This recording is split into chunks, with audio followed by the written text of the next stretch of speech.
All right, everyone, welcome back for another deep dive. Yeah. And I look today, forward to this one. this is a wild one. So get this.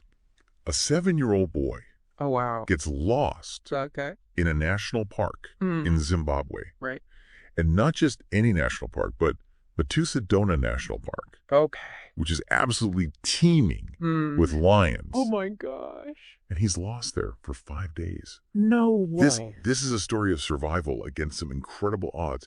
How on earth did this kid make it out? I mean, you see these stories and think, wow, what a miracle, but there's got to be more to it than just luck, right? Exactly. So we're gonna break it all down, look at the details. How did this boy stay alive in such a dangerous place? Right. And what led to his rescue? Yeah, and Matusadona National Park, it's not just like a walk in the park.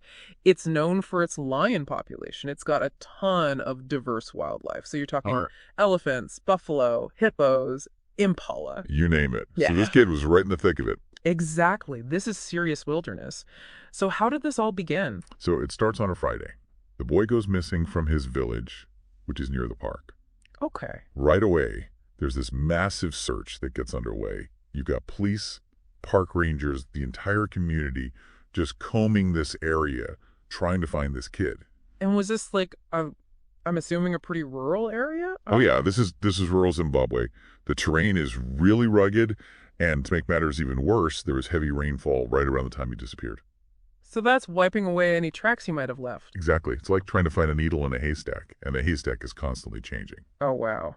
That's got to be a nightmare for the search party. I mean, 5 days it's a long time. It's a long time, especially when you're a 7-year-old lost in a place like that. Absolutely.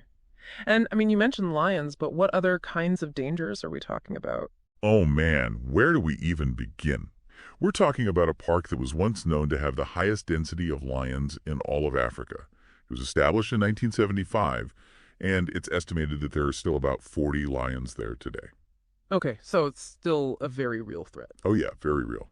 And beyond that, you've got all those other animals we were talking about, elephants, buffalo, hippos.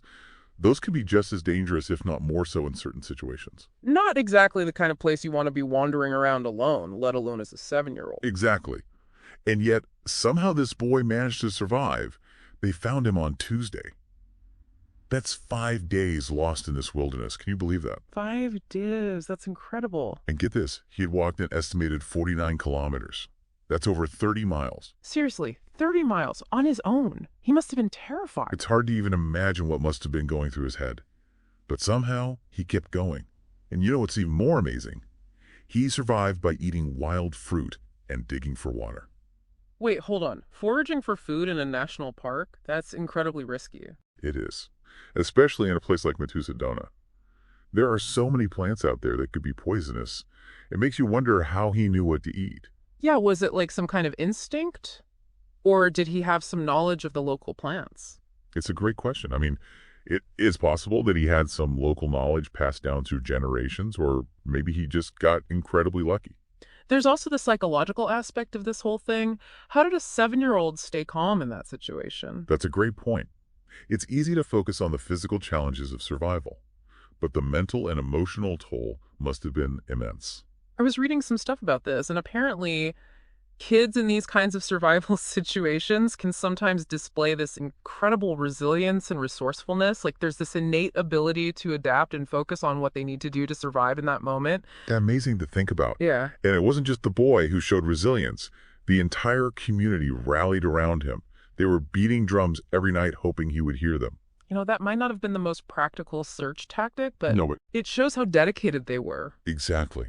They never gave up hope. It was this incredible display of community and solidarity. I mean, think about the message that sends to the boy, too, even if he couldn't hear it. Knowing that everyone's out there looking for you, that has to give you some strength to keep going. Absolutely. It's a testament to the power of human connection. But, in the end, it was the park rangers who found him. Oh, wow. They were the ones who actually discovered his footprints, fresh footprints that ultimately led them to him. Wow. That's like finding a needle in a haystack. Exactly. And it really highlights the importance of having skilled professionals like those park rangers involved in these kinds of situations.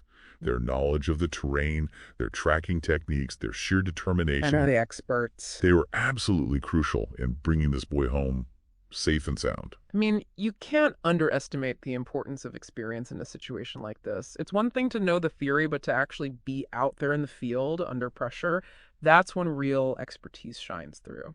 Couldn't have said it better myself. And, one local politician, a woman named Mutsa Murombedzi, she summed it up perfectly when she called this whole thing a true miracle. Yeah. She expressed so much gratitude to everyone who was involved in the search. Well deserved, I'm sure. Oh, absolutely. Yeah. It really was this incredible collective effort.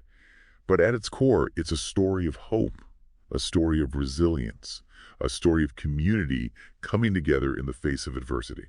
It's hard to imagine what kind of lasting impact this experience will have on that young boy. Right. I mean, to go through something like that at such a young age, it's bound to shape the way he sees the world. Yeah. How will his perception of nature be affected? His sense of his own strength and resilience? These are all questions we can only speculate on. Yeah, it really makes you think. This is an extraordinary story, no doubt.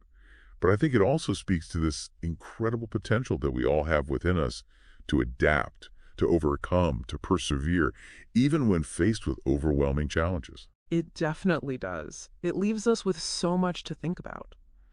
The boy's own inner strength, the community's unwavering hope, and the expertise of the people who dedicate their lives to protecting others. It's a story that really stays with you. We may never know exactly how that 7-year-old managed to survive for 5 days, lost in a place like Matusadona. But his story is a powerful reminder of the resilience of the human spirit and the extraordinary things we can achieve when we work together. Absolutely. Sometimes those are the stories we need to hear, the ones that remind us of the strength and resilience that's possible, even in the face of seemingly insurmountable odds. Well said.